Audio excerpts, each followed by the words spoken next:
Aku yang gumun ket mau ora rampung-rampung. Ming sak gubuk asmara kok suwi lho. Lah ngomong wae kok.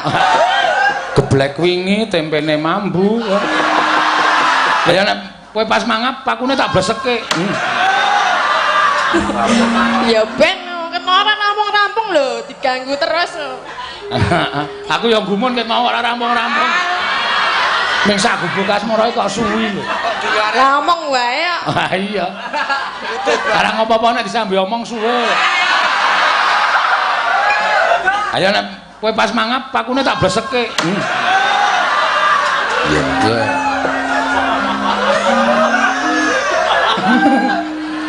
Nek niat dandan ya nang omah ora nang kene. Lah wong lim modot nang kene. Iki nek di keprak-keprek ngene iki kan nganu kene rada mendesak terus pakune sing kene iki modot tak tok kok kowe rewel. Mula ganti paku, bangku pakune enek yang ngono dinggo wae. Piye? Nek tak tanduki ra leren-leren ki ngono wis. Wis teruske, wis. Rasa gagas aku kowe nyanyi dhewe aku mayang dhewe wis. Lah apa? Ayo kowe cerewet wae kok ngomong kowe saiki nembang gubuk asmara, aku arep ngopo-ngopo sak karepku arep dandani kotak sak karepku arep. Iya, arep dudukan sak karepku. Ning ya kuwi sesuk ra njaluk dit aku. Kok iso? Lah iya lah wong madeg dhewe-dhewe kok. Ya aku yang mau nyanyi. Lho. Lah iki nek kowe mau nyanyi tak aturke para lenggah. Pripun iki nek mboten purun nyanyi? Mutar kowe ora bayaran ayo. Eh? Oh, dalange. Kuwi kok ora positif ki piye to kuwi, Jon? Iya. Kok dadi maune ngewangi aku dadi ngewangi Tatin. Oh, iya, ya. Pritenan nang tasih Sing kepangen arep derek ya kuwi kudu gawe tenda ning kono wit 19 Juni. Iya.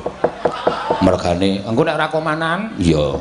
Mergane wonge pirang-pirang akeh banget. Iya. Ya ora apa-apa ya, Mak. Iya. Ayo, ganti Mbak Tatin Lestari Handayani. Yo, yo. Mbak Tatin, monggo Mbak Tatin.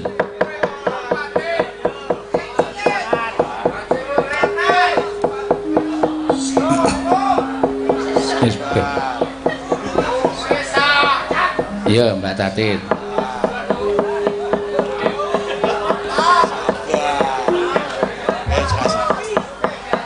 Ya. Nggih, sing dalu, Pak. Ya, sing dalu, Pak. Ya iki, lagine iki gedhe, Yohan. Ha iki soalnya gedhe-gedhe gombong. Oh. Dadi ora ana isine dadi ya rada enteng. Ya ora apa-apa ya, Mak. Nggih, enten Pak isine. Ya ana, ya semono kok ora ana isine iki, Ndur. Ya. Ayo, kepareng ngaturake apa? Pamundutan pirang-pirang tin, Milya. Nggih. Cengkok Pak, oh, apa iki? Ya, ya.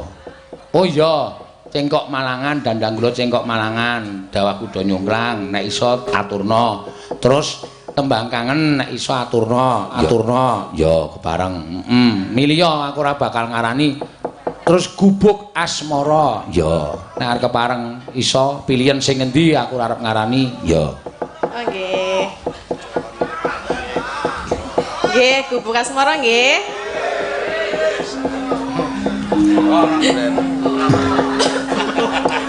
Watone tertib nggih. Lah iki ki wis tertib kok ndadak tok tertib-tertibke. Lah anu Apa? enten sing AO enten. Ora apa-apa jeneng penonton, mula jenenge wong ndelok iki kendel alok. Iya. Nek kon urunan angel nek alok kendel. Ha iya. Ngono ya. Asline ngono kuwi asline. Iya. Bener ya, Mak. Wong pamirsa kae iki ora ngonekke kowe, kae iki mung do nyuwun lagu. Nggih. Wong wae. Nganu jeneng tembang kangen wae, gubuk asmara wae. Heeh. Ak dhewe meneng wae santai. Engko rak kae do gelut dhewe-dhewe. Kok do gelut dhewe-dhewe? Ah jejere njaluk tembang asmara, jejere njaluk gubuk asmara. Tembang kangen wae, gubuk asmara. Apik tembang kangen, apik wah kepecah kamu lho. Oke. Ameng perkara gendeng engko rak ya tekan engko tekan liwong tekan tembang asmara nganti Geger. Ya. Nek nyuwun lagu Mang Serat mawon nggih to. Hah? Ditulis. Ditulis yo dadak nganggo dhuwit. Ayo. Ayo ora nganggo ora apa-apa. Ora nganggo ya ora dikeki, ya ora ngapal karo kowe wae. Iya. Daleme ngendi iki? Kulon Praga no. Oh iya, mula rak bentuke kaya geblek to. Ha iya. Nek geblek iki kaya ngene apa ora ya apik banget. Wah, temon jole mangan. Kaya geblek. Kulon Praga ya kondange geblek. Lah iya. Nggih kalih tempe bengok. Tempe bengok. Nggih. Napa? Ora enak. Lah, tempe bengok. Wah, rom tau njajal tempeku.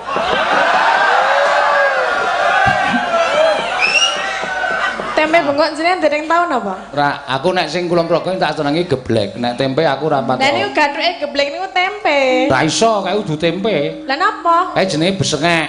Lah nggih niku digawe saka tempe bengok. Wow, kae ana putih-putihe kae. Kok ana besengeke ana putih-putihe kae apa kae? Niku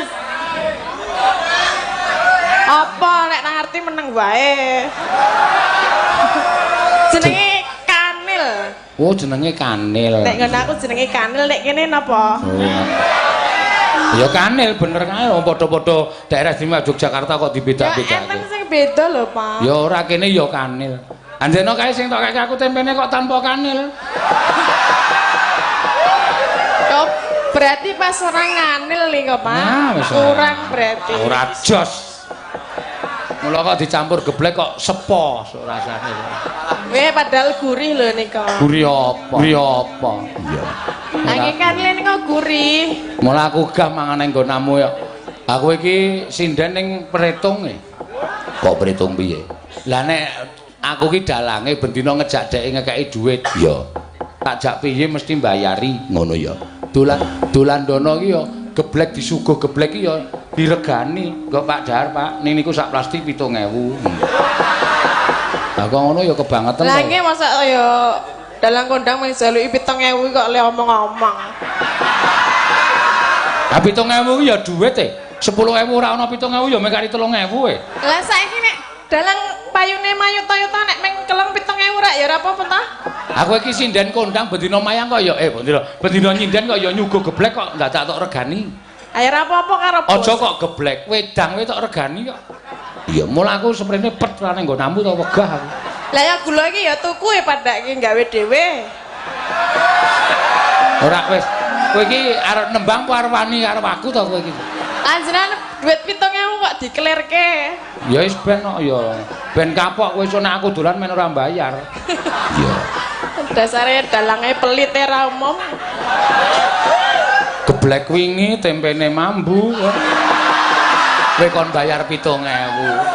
Alah ngono wae tanduke kok le ngomong mambu. Nek ora tanduk piye wong tok congol-congolke kok. Ya ora wae. Engko to Pak didahar to, engko to. Dicicipi to Pak, engko to. Wong wis arep wis kok diganggo-ganggo. Aku ya terus ya kene, aku ya ngono. Kene mambu ya doyan. Tak omongi aja ngece dume mambu doyan. Sing jeneng tempe bosok kae mambune nek ora jangan ra nggo tempe bosok ra enak. Lah nggih enak ta mambu? Nggonamu iki urung bosok.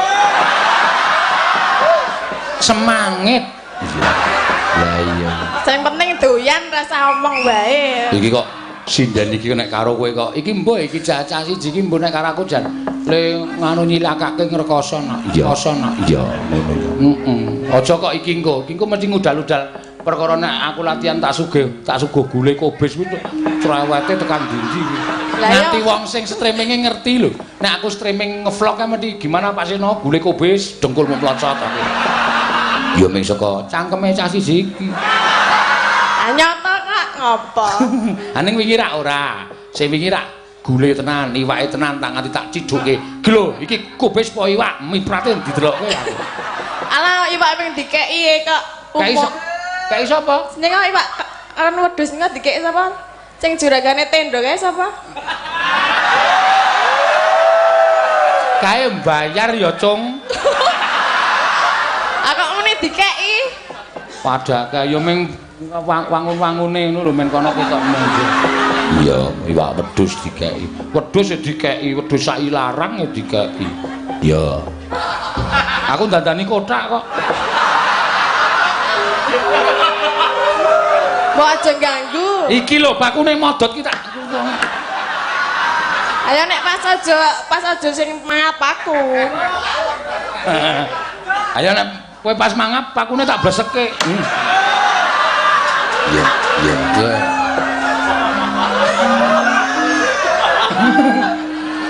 Nek niat dandan ya nang omah ora nang kene. Lah wong lim modot nang kene.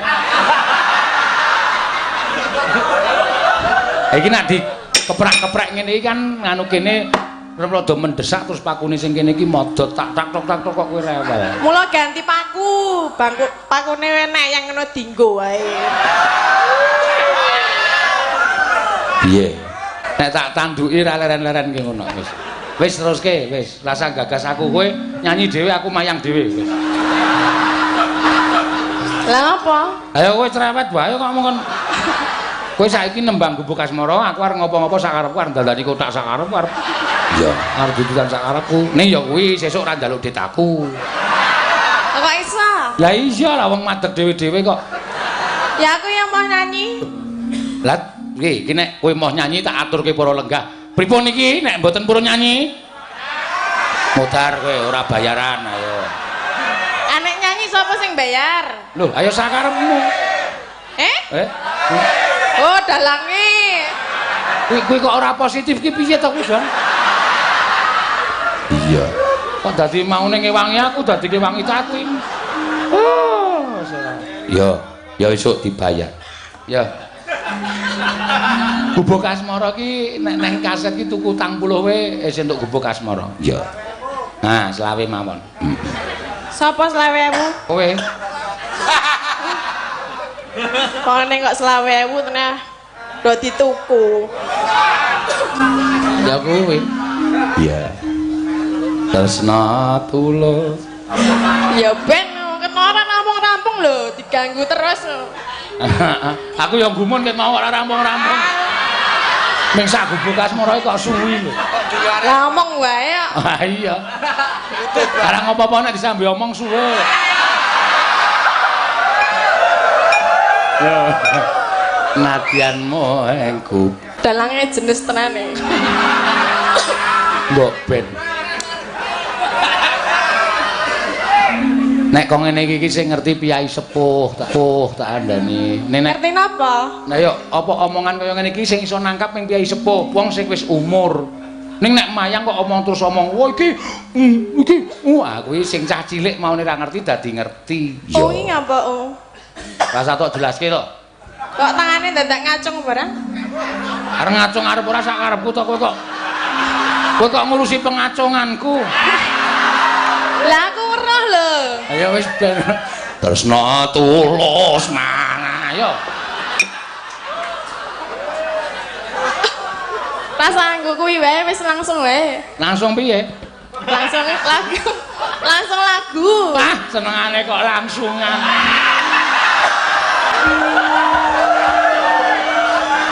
Aku wis kagol. Iya weh. Ya wis sak langsung lagu wae.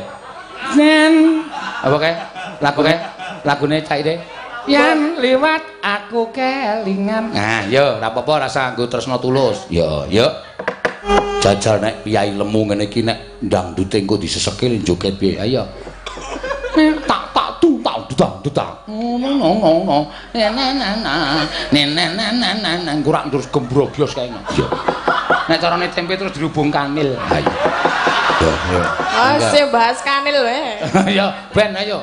Ora wis tak bahas. Ya. Pok. Yo. Ngapa wi pok. Suara kendang. Ngapa ya kowe?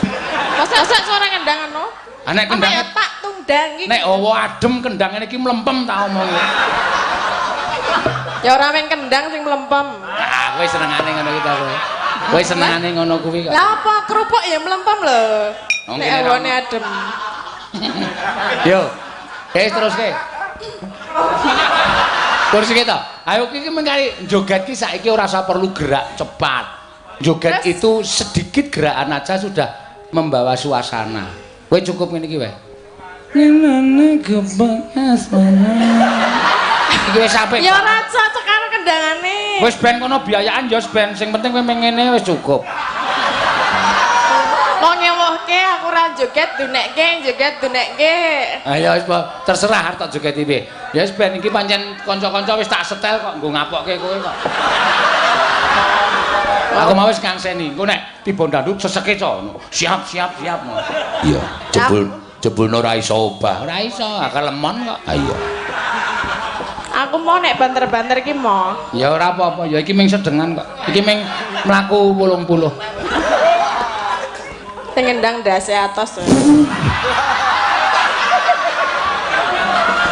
Wih, aku iki karo pengiring kowe ngendas-daske kok. Daske kok. Ya ben wi wahyu aku. Wi arep ngopo meneh kowe? Kang senan apa? Arep manteni aku. Ora usah dipateni sok mati dhewe. Aja dipateni dilangi tupe nggo dolanan. Ki dagelane Mbah Bardi. Ayo, mangga. Lan wae lho. Nenon. Aku kowe le mimiti nenone tata. Ngono wis dadi kok. Iya. Ayo kepuan kowe saiki. Iya. Tak andani Tin. Wis kowe rasah nesu.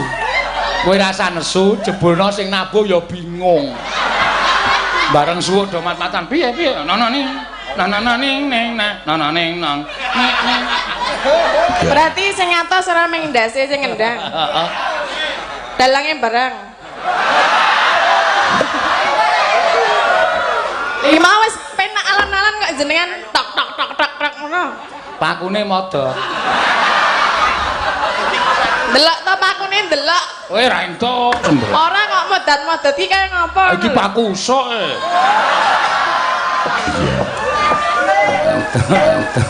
Wis gak bali nang gone. Wis, oleh duit ta ora? Ra. Oh, pahit iki. Ora ana. Ya, iki ana wis engko nggo liwung saka Pak Dandim. Ya, engko sing jatah liwung entuk duit. Ha iya. 100. Ya nek sing nyanyi loro ya nyeket-nyeket. Ya. Sing monggo dibajutke. Monggo Mbak Elisa sak menika. Ya.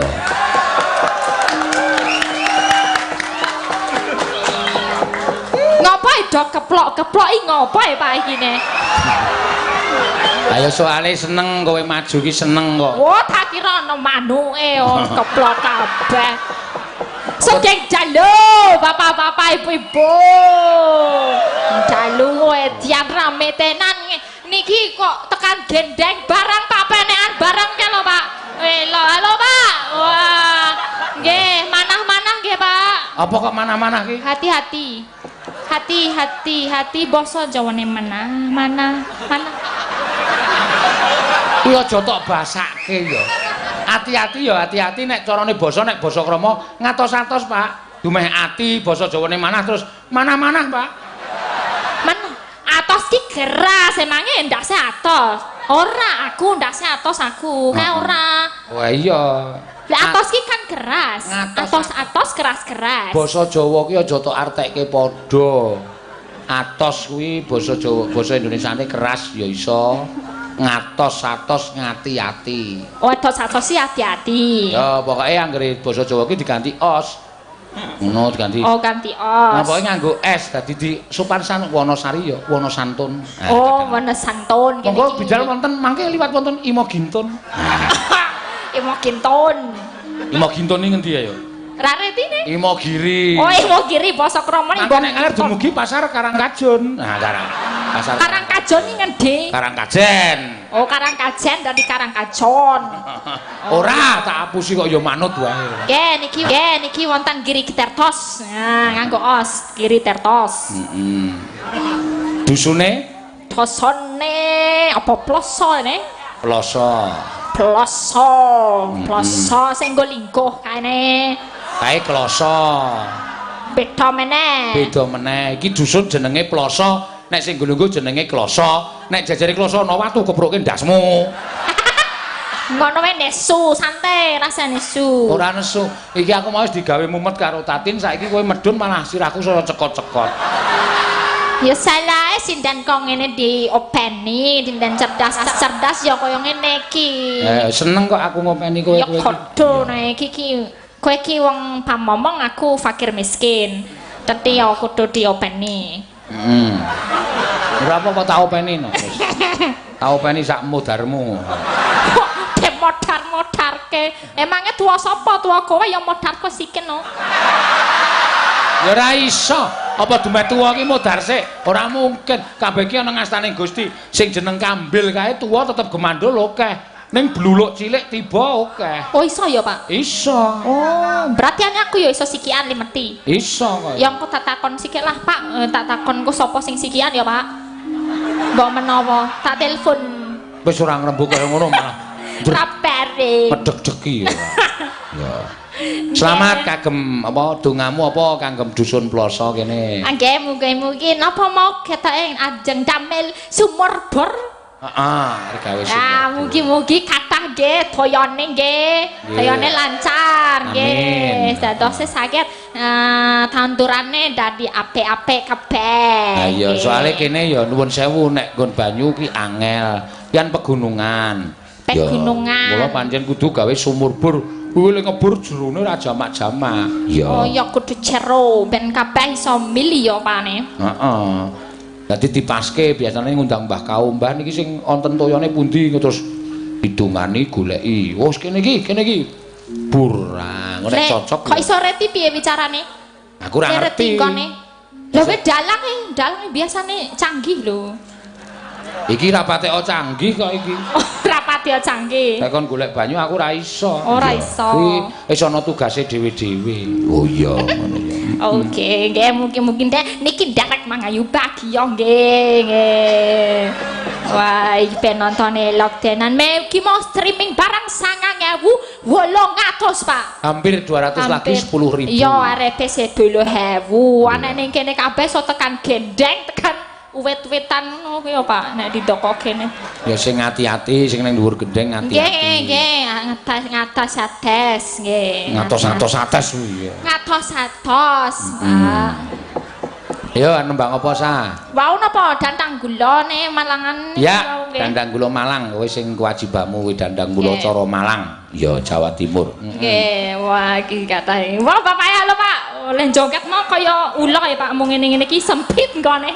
Tadi mau ngene-ngene iki. Heeh. Halo, Dek. Wah, niki kok mecicil matane sesuk ra sekolah. Sesuk Rebo lho, Pak. Kok ora bobo ngono lho, Mas, nonton wayang. Wah, jan aku nganti sok mak tratap lho. Untung sing tok lokke iki cah cilik. Nek wong tuwa apa ora dunggahi dikepruk. Nah, aku sok ngono kuwi nek isih meleki. Piyambak kok sing mecicil matane. Ngene lho, Dik.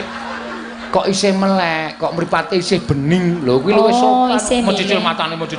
Ya kancaku ngono kuwi. Sampe kok isih mecicil matane mecicil ngopo Nek setan. kanca karo kanca ki ra apa-apa.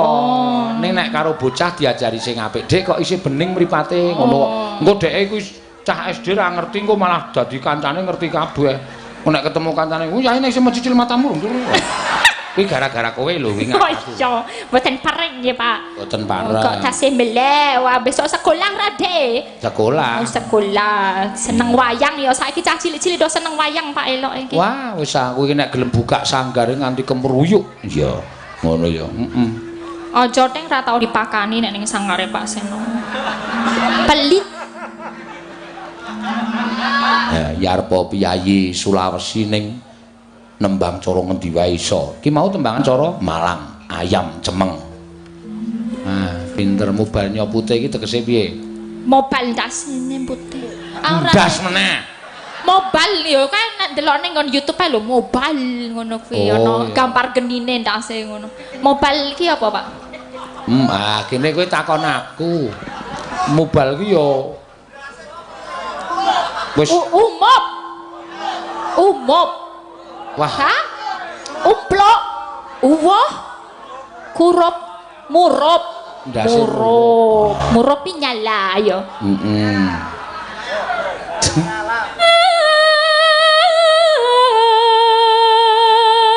Ya iki aku ora gawe-gawe lho, Sa. Hah? Salam kenal, Pak. Saya salut dengan pembawaan lakon tiap pentas. Semua bisa hidup, kisahnya runtut. Nyuwun gending cau gletak, sing gletak Mbak Elisa. Sritenan Digawe rame sisan piye? Sinuwun jagat Giri Pratingkah kowe ra kelingan to kendikane.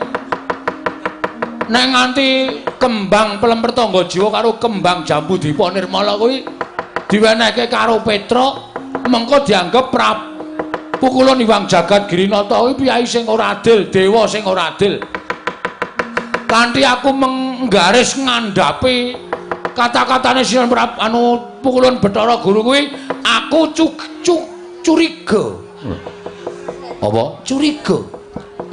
Curiga ya apa? Kuwi lho, ora percaya kuwi lho. Cubriya. Nah, aku Cubriya. Iwang Pikulun Jatimurti, Iwang Pikulun Bathara Guru mesti ora arep menehke kembang sing tok jaluk. Nek kowe tekan repat kepanasan iki mesti mung arep diapusi arep diwenehi keterangan sing janjane Sekar utawa Sekar Pelemper Tangga Jiwa, Sekar Jambu Dipa Nirmala kuwi ora bakal didonke ning Karang Kadempel. Aku metu nganti digotong karo Yama Dipati ya, Tru. Oh, mosok? Iya. Belang mergo do ketoke do wedi kabeh aku ngamuk nang kayangan. Bathara Guru unek-unekke. Lho. Kowe ora disotke. Wes ora mandi. Aku kok disotke. Sing jeneng nggon angker tak uyuhe demite mlayu kok. Apa meneh ame disotke dewa. Ha terus iki titenono mesti dewa-dewa do tekan kene. Nek dewa tekan kene kowe ngati-ati lho, Tru.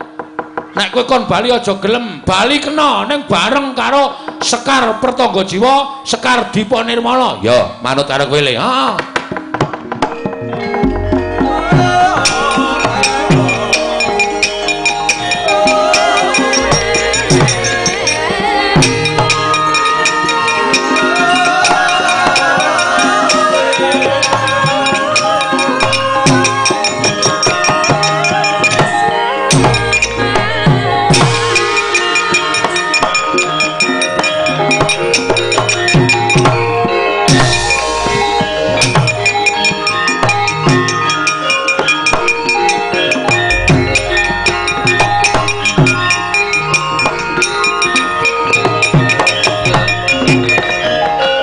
Nututi lamun katututan lamun mangsa prawira diktaya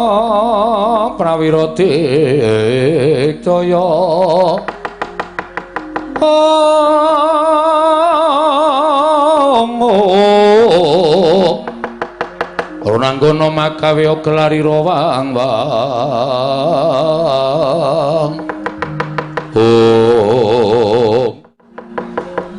bener kandamu Igong. Kandhane kok sing iso ngapusi jebul raming menungsa, dewa ya sok ngapusi. Ha iya.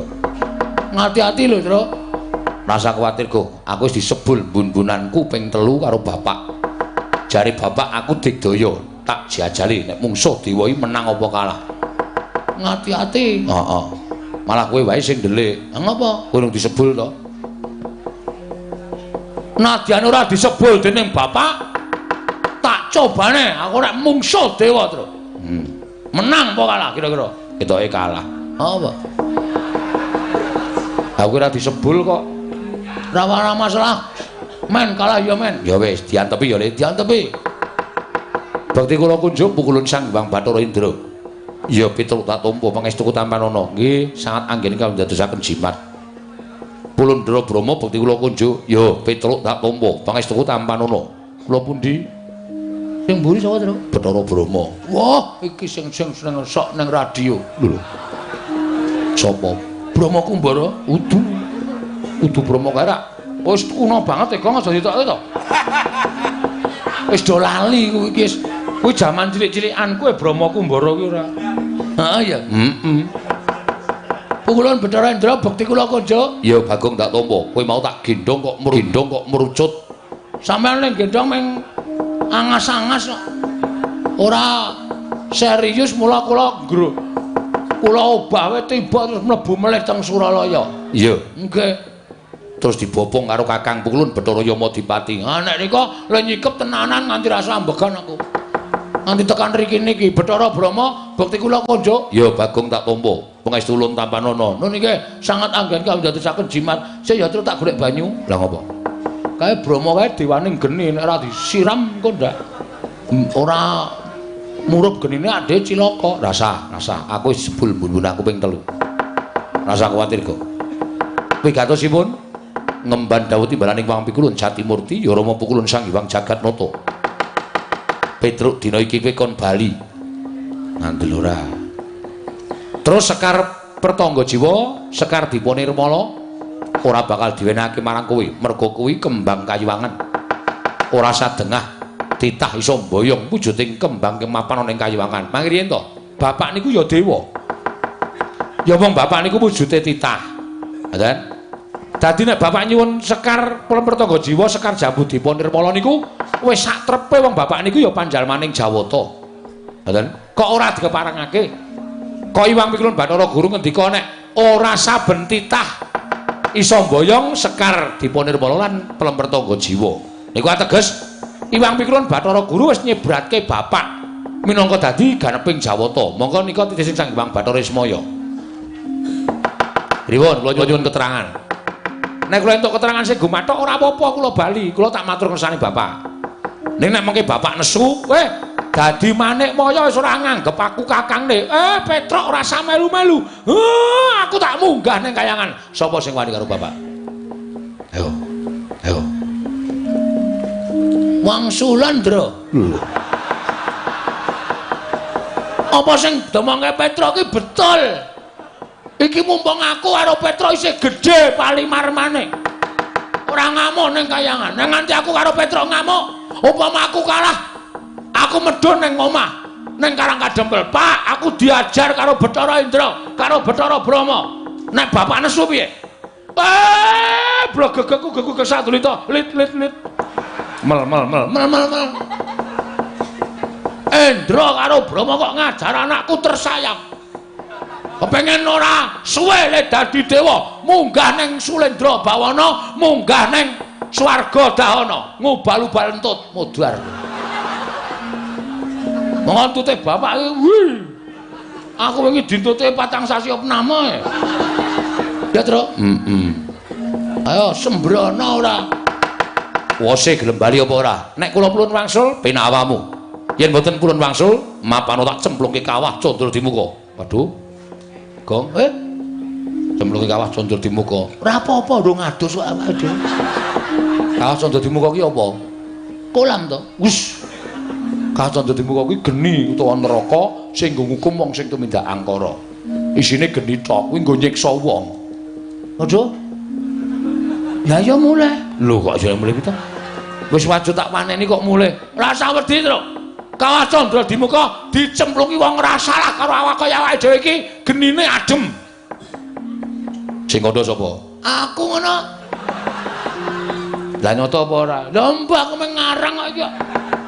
Kowe iki ngawur senengane ra. Kula mboten purun wangsul. Yen ngono kowe wani karo Bathara Indra. Estunipun kula mboten wantun. Ning gandeng panjenengan meksa kali kula nggih nyuwun pangapunten, Petruk. Isih gedhe Palimurma ulun kelawan jeneng kita. Ayo bali. Bali apa ora? Wangsul kula nek nganti didukani bapak, kula isin. Kula wirang. Mula nyuwun sewu kula mboten ajeng wangsul. Yen kowe ora bali tekse wani karo para Jawata. Nyuwun sewu mboten ajeng wantun. Kula mengke pengen boyong Sekar Pertangga Jiwa, Sekar Jambu Dipanirmala. Niku tok nggo saat bapak li ajeng bangun Karang Kadempel kok pukulun.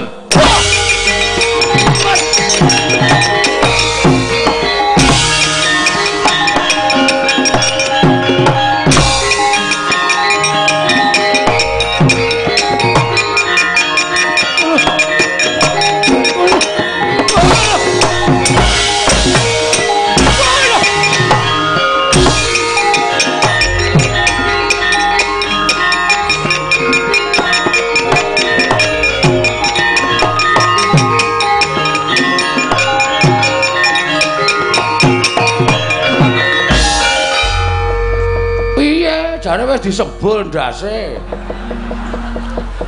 Gong. Wah, Semar ki ngapusi. Semar ki biasane sok omong ngono lho. Gedhekke atine anak ning jane ora ana apa-apane. Lah jare wis disebul siramu, kowe iso digdaya ngungkuli dewa. Adantem Bathara Indra kok aduh mati aku. Waduh gedrawasan aku mati aku. Piye kowe? Kok aku sing ngrasake lara e. Wah, wis. Ya mulai ya ajare Semar. Lho. Lah ngopo? Ngapusi kok. Nyatane musuh dewa ya kalah kok. Kok tendangane aja kok gawe bapak kok. Bapak piye? Ha terus piye njaluk bantuane sapa? Wis. Aku kowe. Terus. Kowe wis sing disebul Semar wae. Aduh mati aku. Apa meneh aku sing urung disebul? Diantem pisan iso almarhum. Oh ya, nganggo pikiran kok nek omong ki. Nggih. Aku ora nganggo kekuatan apa-apa kok kon mungsuh para dewa iki terus maksude piye? Petro, aja mlayu.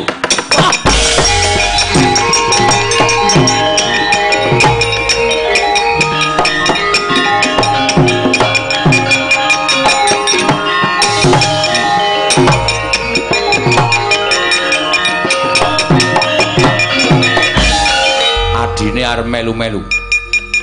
Kowe arep ngiwang karo kakangmu, iya. Arep ngiwang karo kakangmu. Ayo wani karo Bathara Brahma. Aku nyipta geni kobong sawakmu mati nang kene kowe. Ayo. Sing apa meneng wae kowe. Trawat tratapan aku wajah. Ayo wani kowe. Yen pancen wani karo Bathara Brahma. Yen perlu krubuten wong loro ora bakal tak tinggal loncat. Lah kok ya kaningaya temen lho ya uripku. Mati nang kene kok. Buri kae jurang jero banget. Arep mlayu karo aku nanti. Kowe ngapain nangis iki? Kowe mati karo aku tenan le. Ketemu Bathara Brahma kuwi nek nganti nyipta geni kowe karo aku kobong.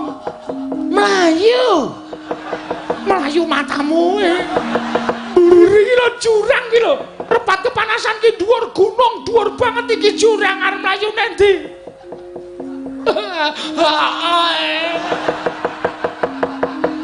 kowe yo nangis yen pangapunten Bu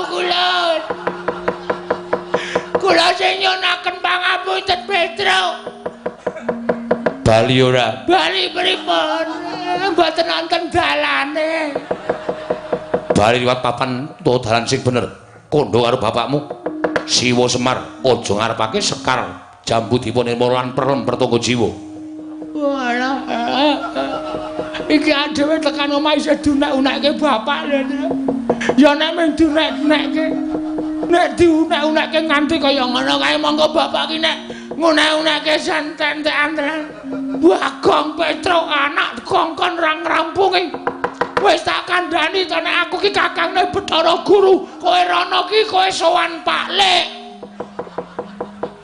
Bathara Guru njaluk ya sing apik-apik bali tekan omah ora entuk gawe gabrak apa anak kaya ngono cemarak cangkeme ngono kuwi ya mesti lara-lara iya iki nggih pun Mbah mbangane kula wangsul tekan omah ming dunek-unekke bapak wis gong modar nang kene ra apa-apa le mati cah loro diwujudi ya le ora apa-apa wis anakku cilik-cilik terus ora apa-apa kowe ninggal anak wis gedhe-gedhe gek bojomu lempoh bojoku ayu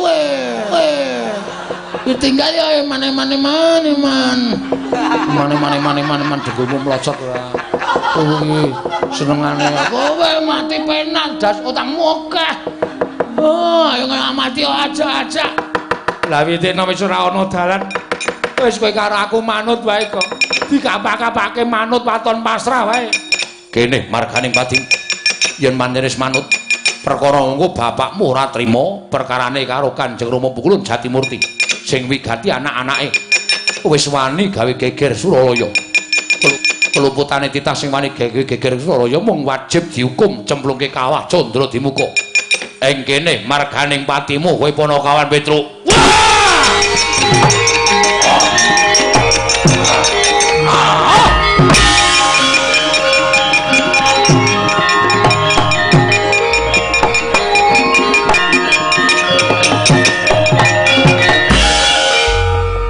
Sapa, Gong?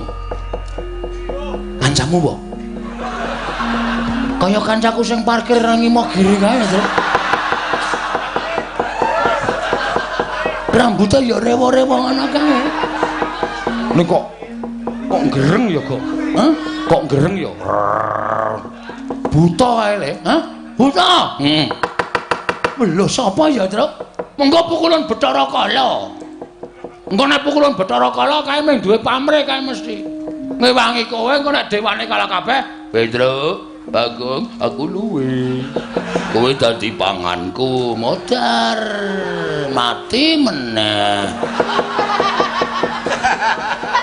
Piye to iki kok ora ketoke ra penak terus to, Gong? Kowe iki lek gawe sanggit piye, Tru? Awake dhewe kok ngrekoso terus ki piye to?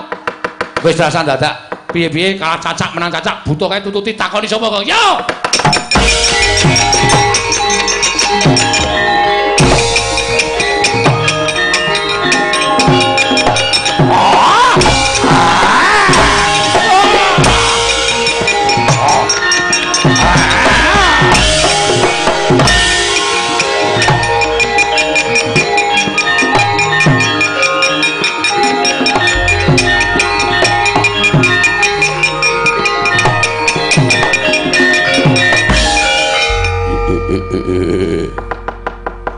Pedro, kancamu Pedro.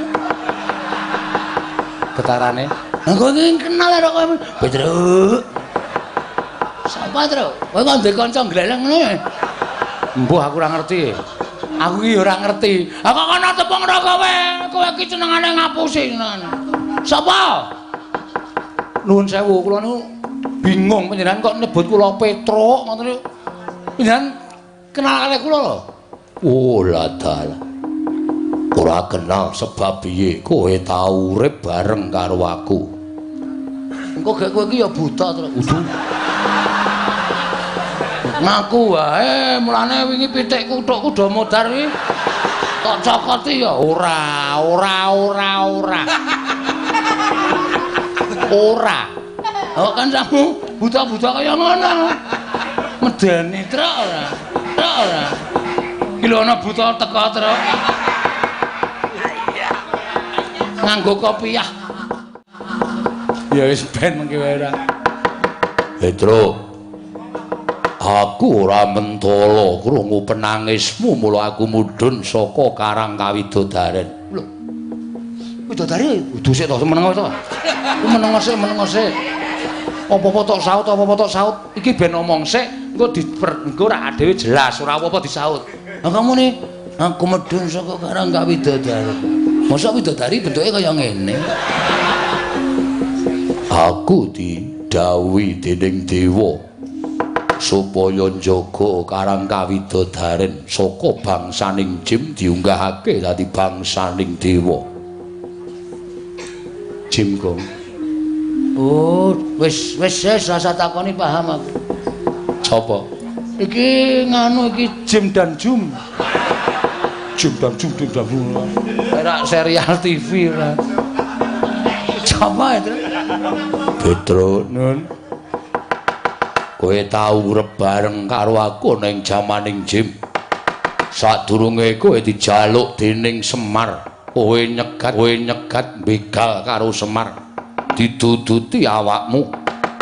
Kowe mbiyen dudu Petruk ning jenengmu Raden Pecruk. Walah. Begawan Salontara. Iya. Aduh. Matur nuwun, Pak.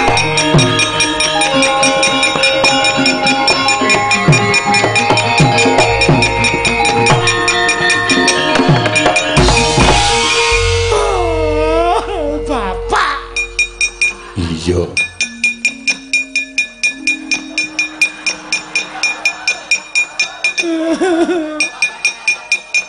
Cerek ngopo?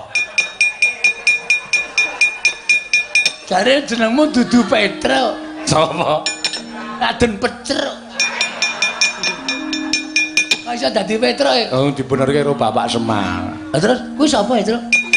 Kowe tak critani ya Gong aja lara ati, ha. Aku iki jane dudu bapak anake Semar, aku anak bapake bapak sambungan. Wo, mulak pedote enggak endi?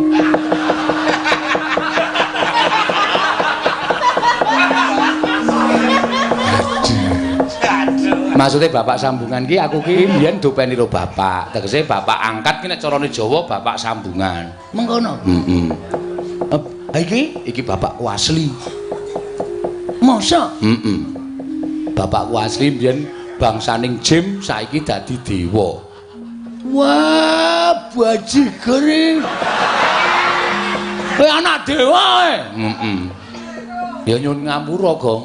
Nah, terus aku, kowe iki mung saka ayang-ayangane Semar.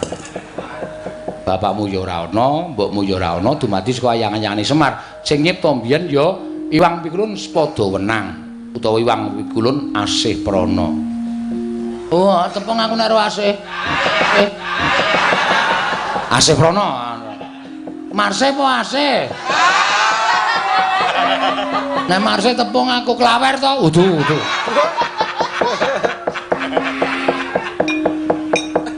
Bagong kowe aja lara ati apan aku bapakne Petruk, aku Begawan Salantara. Saiki ngalih jeneng Gandharwa Raja Bali. Weh, ora tau pulang. Iya. Gandharwa Raja Bali iki jeneng kok ora tau pulang. Matur suwun Pak sampean pun ngerti kali penangise ati kula. Petruk, kaya aja wedi. Aja kowe leren nggonmu njaluk sekar kelemper tangga jiwa jambu dipa nirmala lan aja rumangsa kijenan ning kayangan ingkang sejatine gegayuhane bapakmu mau becik ya mung Iwang Pikulun Jatimurti sing kesasapan tumindak sing ora prayoga yen ana dewa sing arep gendhak sikara karo kowe tak singkirke aja melu-melu.